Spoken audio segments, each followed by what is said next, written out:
Em segunda discussão e votação, projeto de lei número 204/2024, contido no processo número 255/2024, de autoria do Poder Executivo, que acresce dispositivos da Lei número 8.600, de 29 de dezembro de 2020, que reformula o Conselho Municipal de Desenvolvimento Rural, CMDR, e dá outras providências. Relatora, a vereadora Gladys Frisso, com a palavra a relatora. Eu solicito a dispensa, senhora presidente, por tê-la feito anteriormente. Dispensa concedida. Em discussão. Encerrada a discussão, em votação.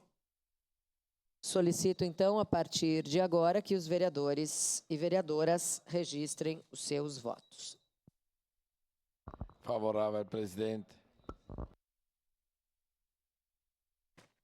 Vereador Velocino, registrou o voto ao microfone. Favorável. Fiuza vota sim, senhora presidente. Vereador Fiuza também vota sim. Voto sim, senhora presidente. Vereador Balardim vota sim, Sandro senhora Fantinel presidente. vota sim. Vereadora Estela Balardim vota sim. Vereador Lucas Dil também registra o voto ao microfone e vota sim. Encerrado o registro dos votos, encerrada a votação. Projeto de lei número 204/2024 foi aprovado por unanimidade das vereadoras e vereadores.